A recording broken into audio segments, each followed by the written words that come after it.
Bonjour à toutes et à tous, bienvenue dans cette nouvelle vidéo. Aujourd'hui on se retrouve pour une journée chargée. J'espère que vous allez bien, que vous avez la forme, parce que c'est important. Pourquoi journée chargée? On va avoir 3 entraînements dans la journée. C'est la première fois que je fais ça depuis le début de cette prépa. Ce matin on aura un training natation, cet après-midi un training vélo et on enchaînera directement avec 3 ou 4 km de course à pied tranquille directement après le vélo. Donc ça va nous faire 3 entraînements dans la journée, ça va être une grosse journée. J'ai aussi pas mal de boulot étant donné que je suis en pleine période de révision. J'ai pas mal de choses à vous dire, de nouveautés. Déjà aujourd'hui, normalement, je reçois un colis que j'attends trop. Je reçois mes prolongateurs pour le vélo. La fameuse pièce dont je vous parlais dans le précédent épisode où je pose mes coudes dessus. Normalement, si tout se passe bien, je les ai pour cet après-midi. J'ai vraiment trop hâte d'aller tester ça, forcément. Hier soir, j'ai eu un gros training natation. Pour le coup, c'est pas hyper intelligent de ma part de faire hier soir et ce matin directement enchaîné, mais il y a des jours c'est comme ça où l'organisation elle est faite comme ça et je peux pas trop choisir. Hier on a fait 3200 mètres avec quelques séries pour travailler ma vitesse de nage critique et techniquement j'ai eu de bonnes sensations, ce qui n'était pas arrivé depuis depuis 2-3 semaines là, c'est vraiment compliqué en natation. J'ai l'impression que je stagne beaucoup, que j'arrive pas à vraiment progresser techniquement et dans l'eau je me sens pas bien. Là hier ça m'a fait du bien, j'ai fait une bonne séance, je me suis donné vraiment jusqu'au bout, techniquement jusqu'au bout. J'essayais de faire l'effort de rester propre malgré le fait que t'arrives à la fin de ton entraînement, c'est toujours hyper dur quoi. J'espère que ça va continuer un peu dans cette optique là. Ce matin on a 2400 mètres à faire, ce sera assez chill, on va pas se cramer dès le matin. Et surtout, j'ai eu un training natation hier à 19h quoi. Là, il est 5h. Donc, j'ai vraiment juste eu une nuit pour me reposer, ce qui est pas énorme. Mais bon, on va faire le taf jusqu'au bout. On va pas prendre notre petit shaker habituel, étant donné qu'on va le prendre juste après l'entraînement. Par contre, on va se prendre un petit jus. Et ça, c'est pas mal. On va se prendre un petit jus fraise, pomme, banane. Voilà, dingue. On va prendre ça pour les glucides, pour se donner un peu de force ce matin. Un bon café, évidemment. Évidemment, le café, oui. Histoire de bien commencer la journée, j'ai beaucoup de choses à vous dire aussi par rapport au vélo, par rapport aux nouveautés qui arrivent. Je vous ai parlé de prolongateurs, mais il y a d'autres choses par rapport aux roues par exemple, par rapport à l'entraînement, etc. On en parlera toute cette vidéo. En tout cas, la progression reste là, grâce à vous en partie, étant donné que vous répondez pas mal à mes questionnements, vous m'envoyez plein de messages et plein de force. Donc ça, je vous remercie vraiment du fond du cœur parce que ça fait trop du bien. Et puis vous me permettez d'avancer dans cette prépa, de progresser de la meilleure des manières. Merci vraiment beaucoup à vous parce que c'est aussi grâce à vous que je peux faire tout ça et puis que je peux avancer de la sorte. Donc merci beaucoup. On commence un peu à réveiller le cerveau pour la journée. Ensuite on se change café et training. Vamos.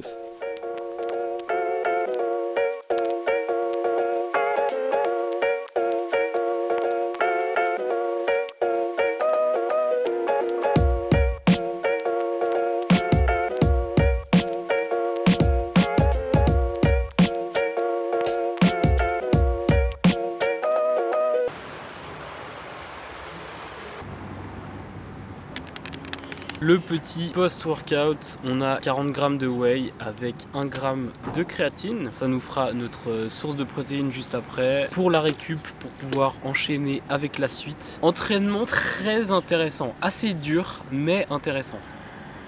Pourquoi dur? Pour plusieurs raisons. Déjà, comme je vous l'ai déjà dit, je trouve que techniquement ça avance pas beaucoup et du coup j'ai l'impression que je stagne. Deuxième raison, c'est juste que hier j'ai fait 3200 mètres, donc forcément ça tabasse un peu ce matin, sachant que c'était hier à 19h et là je suis allé m'entraîner à 7h, donc ça fait que j'ai pas totalement récupéré et je l'ai senti clairement ce matin. J'avais une allure qui était beaucoup plus faible. Maintenant les points positifs, parce qu'il y en a quand même, en vrai c'est cool parce que entre hier et aujourd'hui j'ai senti une petite progression au niveau de la compréhension un peu du mouvement, donc ça c'est plutôt cool. J'ai toujours un problème et j'hésite de plus en plus à prendre un cours avec quelqu'un. J'ai toujours un problème, j'ai l'impression que je casse au niveau du bassin. À chaque mouvement, quand je vais chercher devant, en fait en allant chercher, je casse de ce côté. Ensuite je ramène, en allant chercher, je casse de ce côté. Et du coup j'ai l'impression que ça casse un peu ma ligne dans l'eau. J'ai toujours un peu ce mauvais feeling par rapport à ça. Après ce qui était bien, c'est qu'à la fin, j'ai vraiment essayé de laisser tendre tendre le bras. Quand je pose mon bras, essayer de le laisser glisser avant de directement le faire amener, parce qu'en fait le fait de faire ça et puis d'enchaîner, bah du coup je perds un peu ma glisse et je m'épuise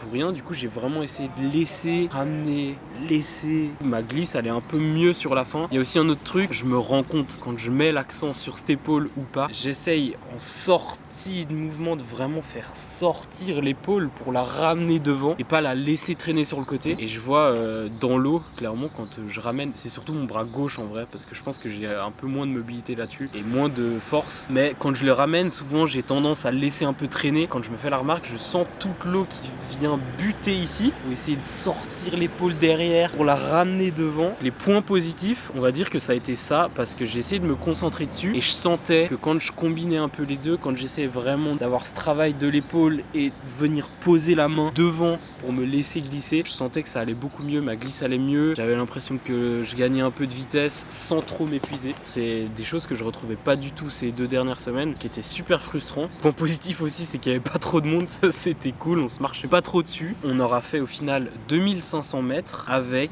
échauffement, j'ai enchaîné avec 2 fois 500 parce que je voulais faire un peu de distance. Ensuite j'ai fait 4 fois 100 avec 50 rapide et 50 plutôt lent où je redescendais avec 30 secondes de pause entre les séries. Et j'ai fini par 2 fois 300 plus 1 fois 200 mètres avec un accent vraiment sur la rotation des épaules. On va faire sortir cette épaule. Maintenant on va enchaîner avec ce petit post-workout shaker.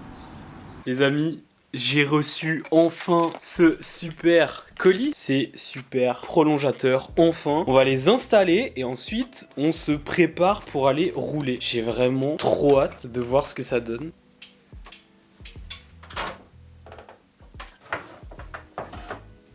Je vais quand même mettre, avant de visser dessus, des petits bouts de tape pour pas que ça raye trop le guidon et surtout que ça bouge pas, que ça soit bien fixé dessus. Après je me dis que je vais quand même les enlever, les mettre, typiquement pour aller en cours, étant donné que je l'utilise vraiment dans la vie de tous les jours, donc je sais pas si ça s'enlève et ça se met facilement. Ah ouais, puis il y a la lumière aussi. Ma petite lampe, mais ça va être chiant de fou. Autant la GoPro, on peut s'en passer, mais j'avoue que quand il fait nuit, les lumières sont quand même très importantes. Bon allez, maintenant que le tape est mis, bon il est rouge, c'est dégueulasse sur du noir, mais j'avais rien d'autre, donc on va mettre ça. Maintenant que ça c'est mis, on va passer du coup à la fixation de ces prolongateurs.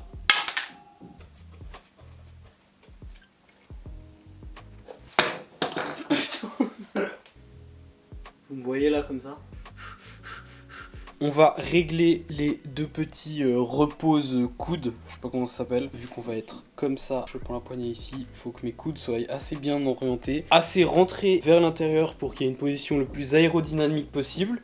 Donc on fait ces petits réglages, je teste ça, puis après il y a les petites mousses qui vont venir par-dessus pour que ce soit agréable. Bon, j'ai fait encore quelques réglages histoire de voir à peu près si ça marche. Et maintenant, dernière étape, les petits coussinets vont venir dessus. Tac, tac, monstrueux. Si ça, c'est pas beau. Là, je suis sur la route, là. Là, je suis sur la route, ok. Ok. Je suis trop content, j'ai trop hâte d'aller les tester. On va se prendre avec nous 2 petits gels de glucides. On va sûrement en prendre un au milieu de la sortie et un au cas où. J'en prends toujours un de plus, on sait jamais. Et une petite pastille d'électrolyte. Voilà pour ce qu'on va emporter avec nous. Je vous avoue que la séance de ce matin m'a quand même un peu cassé. Ce matin, quand j'ai commencé à bosser, j'étais là, waouh. Tu sais, tu sens que t'as quand même pas mal travaillé. Ça m'a bien séché. Et comme petit pré-workout, on prend un petit Red Bull pour la force. Je voulais vous parler du coup des updates un peu autour de ce vélo. Donc déjà ces prolongateurs qu'on va aller tester aujourd'hui. Et je voulais vous remercier. J'ai eu quelques réponses concernant le diamètre de mes pneus. Et effectivement je suis en 38. J'ai fait une erreur dans la vidéo. Je crois que je dis que je suis en 28. Mais j'ai une section qui est en 38 et pas en 28. Donc la largeur de pneus est en 38. Et je pense m'orienter vers du 32. Plusieurs raisons. Déjà parce que je l'utilise tous les jours et que j'ai pas forcément envie de diriger sur vraiment du trop fin. Et la deuxième raison, et c'est probablement la principale, c'est que mon père a des pneus en 32. Donc je vais probablement les essayer la semaine prochaine ou dans 2 semaines. Je verrai quand j'ai le temps d'aller essayer ça. Et l'avantage c'est qu'elles sont montées sur des roues, donc c'est un peu plus facile de les changer. Si je veux switcher entre mes 38 et mes 32, je me réjouis de voir un peu la différence entre les deux, parce que je sentais vraiment là que des 38 sur la route, tu sens que tu t'enfonces un petit peu plus, tu sens que tu patines quand même un peu. Après c'est juste génial dans les petits sentiers, enfin je passe vraiment partout. Sur le bitume, sur la route, je sens quand je prends un peu de vitesse que je galère un peu. Merci pour toutes vos réponses, ça m'a bien orienté dans mes choix, ça m'a permis de réfléchir. J'ai un gravel, c'est pas forcément adapté pour le triathlon, dans le sens où dans le triathlon, nous ce qu'on veut c'est aller vite, tout droit et être le plus aérodynamique. Un gravel ça a pas du tout une utilisation qui se fait de la sorte. Je peux pas aller trop loin dans l'optimisation, mais voilà, il y a 2-3 trucs qui me semblent assez essentiels, typiquement la largeur de pneus qui pour moi était trop grosse. Je commence vraiment à réaliser l'importance du volume à faire à vélo. Je pense que je l'ai beaucoup négligé en début de prépa et là ça fait 2-3 semaines où je ressens vraiment les bénéfices que ça apporte de faire du vélo. Je vais mettre un gros accent là-dessus et j'ai bien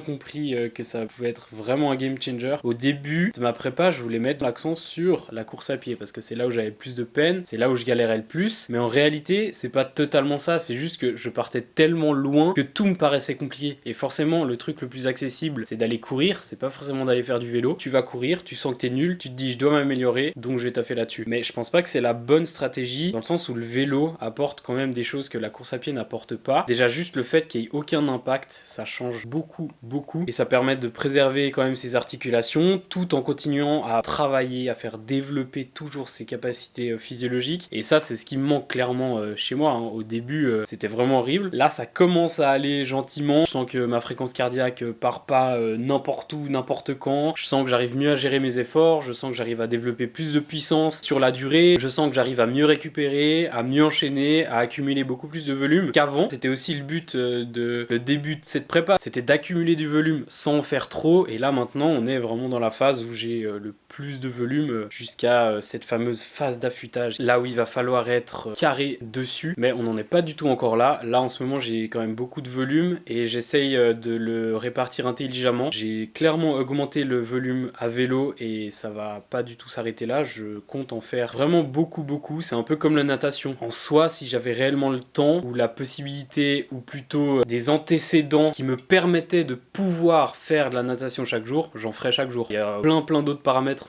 qui rentrent en jeu qui me permettent pas de faire de la natation chaque jour, ni du vélo chaque jour. T'as des contraintes qui sont pas du tout là, alors que la course à pied sont quand même assez présentes. Je réalise réellement l'importance du vélo et je vais continuer à aller dans cette direction parce que je prends tout simplement conscience de l'importance du vélo dans la préparation en triathlon. Je pense que ça doit vraiment représenter bien plus de la moitié de sa prépa et ça j'en suis de plus en plus convaincu. Donc voilà, merci pour tous vos messages qui m'accompagnent quasiment tous les jours. Je reçois plein de conseils, de petits encouragements et tout. Et juste merci, ça me fait trop chaud au cœur. Ça me fait toujours aussi bizarre de recevoir ça. Vous êtes trop cool avec moi. Merci beaucoup et force à vous. On continue ensemble parce que dans cette prépa, il n'y a pas que moi, il y a aussi vous qui participez à tout ça. Maintenant, on enfile les chaussures, on enfile l'équipement de cycliste avec toujours notre dégaine d'anthologie et on enchaîne.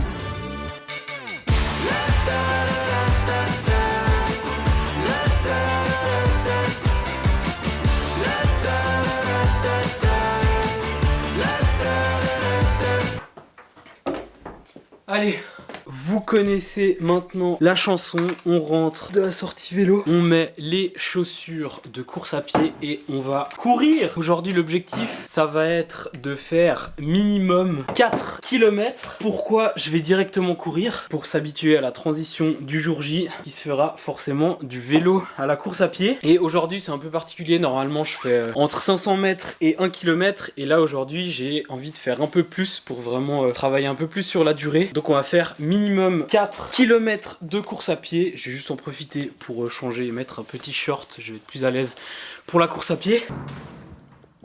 Wow. Je perds l'équilibre. On est parti pour 4-5 km, histoire de faire tourner un peu les jambes. Comme je vous disais la semaine passée, je trouve que ça va de mieux en mieux. Les transitions, les premières étaient assez compliquées. Là, ça va vraiment bien. Faut vraiment pas que je parte vite. Je préfère partir tranquillement et me laisser le temps pour trouver le rythme en course à pied. Parce que je sais quand je pars trop vite, après je m'emballe. Je dois tenir 10 km, ce qui n'est pas forcément rien après la natation et le vélo. Allez, c'est parti, 5 km. Let's go. Hold up, now do what you do. Les amis, 5 km validés, journée validée avec ces 3 trainings. Première fois qu'on a les 3 disciplines dans la même journée. C'était assez intense. C'est fait et je me sens plutôt bien. Tout le long, j'étais vraiment bien. Normalement, quand je descends du vélo puis que j'enchaîne avec la course, j'ai toujours ma fréquence cardiaque qui est élevée, entre 165 et 180 on va dire. Mais ma fréquence respiratoire est super calme. Genre là, pendant ces 5 km, j'avais vraiment l'impression d'être en endurance fondamentale. J'étais bien, je me sentais bien, j'étais pas du tout essoufflé, je pouvais clairement parler, mais juste ma fréquence cardiaque était super élevée. Ça c'est intéressant. Je pensais les premières sorties que je sais pas, ma montre déconnait un peu à cause de la transpiration ou des trucs comme ça, mais en fait non, je pense que c'est juste après le vélo, ça a bien mis en route la machine, ça a bien pompé dans les jambes. Et pour continuer l'effort, forcément, mon cœur doit continuer un peu à bosser, quoi. Là, on a fait 5 km à une allure de 5,54 au kill et à une fréquence cardiaque moyenne de 169 battements par minute. Je suis très très content. Au niveau de la course à pied, il y a quelque chose qui se passe en ce moment qui est alors très paradoxal parce que c'est très très encourageant et d'un autre côté, ça me fait très très peur. Coucou toi. Là où c'est très encourageant, c'est que la course à pied en ce moment va super bien. Il y a quelque chose qui est arrivé hier matin. Je suis allé courir 5 km en endurance fondamentale, vraiment à allure super faible. C'était vraiment un run hyper tranquille, à très très basse intensité. Et je n'ai pas eu mal au genou du début à la fin. Pour ceux qui me suivent, vous savez que normalement quand je pars, je mets globalement 1 ou 2 km à me mettre un peu en jambes et souvent j'ai quelques douleurs, j'ai quelques gênes au niveau du genou et ensuite ça part quand je suis à chaud. Et là, hier matin, je suis parti et c'est allé directement bien. J'ai même pas eu une gêne, enfin c'était assez fou et je me suis fait la remarque après, j'étais en mode ok d'accord, waouh, genre c'est génial. Et là où j'ai peur, c'est que j'ai un peu ce sentiment que c'est le calme avant la tempête. Je sais pas si vous voyez ce que je veux dire, mais j'ai l'impression que ok là tout va bien, je continue à progresser un peu dans les 3 disciplines. Mon genou depuis le début c'était vraiment ce qui me faisait le plus peur parce que pour moi ça allait compliquer beaucoup ma prépa et ça allait vraiment m'handicaper. Et au final là je me rends compte que ça va, dans le sens où je trouve que j'ai bien fait les choses dès le début, j'ai été patient et j'ai été assez lucide par rapport à ça. Donc ça fait que maintenant je peux un peu travailler avec plus d'intensité sans mettre mon genou dans le mal, mais j'ai quand même cette impression que ça va un peu me retomber dessus ou voilà, tout d'un coup ça va un peu lâcher. C'est l'impression que j'ai, je sais pas si c'est juste une impression, s'il y a des signes, si c'est purement psychologique, parce qu'il faut se dire, ça fait vraiment plusieurs années que je vis entre guillemets avec ces gènes de manière quotidienne et là le fait de plus avoir ces douleurs, c'est un changement où vous vous rendez pas compte. Pour tous les blessés, pour tous ceux qui ont déjà eu des blessures, ils doivent un peu comprendre ce que je dis, mais ouais c'est assez fou. Mais voilà, je vais partager un peu cette pensée. Cette semaine, on n'aura pas eu du tout d'entraînement en fractionné en course à pied. La semaine passée, j'ai mis beaucoup d'intensité dans la course à pied, donc cette semaine, je voulais carrément réduire aussi le volume en course à pied. On aura fait du coup au total 15 km à très basse intensité, on aura fait 3 x 5 à peu près, à basse intensité. C'était attendu, c'était ce que je voulais pour cette semaine, et du coup on n'aura pas de fractionné cette semaine. Ça c'est aussi un peu une particularité de cette semaine, mais ça compense un peu avec la semaine passée, et sachant qu'aujourd'hui on a quand même eu ces 3 trainings, je sens que je vais être bien mort. Je vous avoue que celui de ce matin, il m'a cassé. Après cet après-midi, sur le vélo, je me suis bien senti. Course à pied, hyper bien senti. Franchement, j'étais super content de la sortie. Et j'ai pris du plaisir, c'était cool. Le seul bémol à vélo, c'est qu'il y avait du vent. Quand il est dans ton dos, c'est bien. Et encore, j'ai l'impression que je le sens même pas. Mais quand il est de face, horrible. Mais maintenant qu'on a ce super accessoire, le bilan alors. Le bilan de ces prolongateurs. Honnêtement, je ne pensais pensais vraiment pas que ça allait faire une aussi grosse diff. Je vous rappelle ce que c'est les prolongateurs, c'est ça. En gros, on pose ses coudes dessus et ça nous permet vraiment d'avoir une position qui est aérodynamique, qui nous permet d'avoir une meilleure pénétration dans l'air, donc de faire moins d'efforts, gaspiller moins d'énergie pour avancer. Et je vous avoue que c'est super agréable de rouler avec ça. Dans les longues lignes droites, tu te mets en position, tu sens vraiment la différence. Je pensais que j'allais voir une différence, mais sans plus. Et même, je me suis dit que j'allais même pas capter la différence, mais que ça allait plus être psychologique. Mais en fait, vraiment pas. Tu sens que tu pénètres beaucoup mieux dans l'air. Après, je pense que je les ai réglés un peu trop haut, donc il faudrait que je les abaisse. Le seul truc un peu chiant, comme je vous ai dit, c'est que voilà, ils sont sur mon vélo quotidien, donc faudrait que je les monte et je les démonte à chaque fois. Bilan très positif, j'étais un peu sceptique face à ça. Je me suis demandé si ça valait le coup, et au final, ça vaut le coup, clairement. La semaine prochaine, du coup, normalement, on a ces nouvelles roues en 32, 2 sections, et ça, j'ai trop hâte aussi de changer. Les 3 trainings ont été validés, let's go, ça fait du bien, et ils ont été validés de la bonne manière. C'est une journée finie pour le Leostromo. On aura validé ces 3 trainings. N'hésitez pas à me dire ce que vous en avez pensé dans les commentaires, à aimer la vidéo et à vous abonner. Surtout.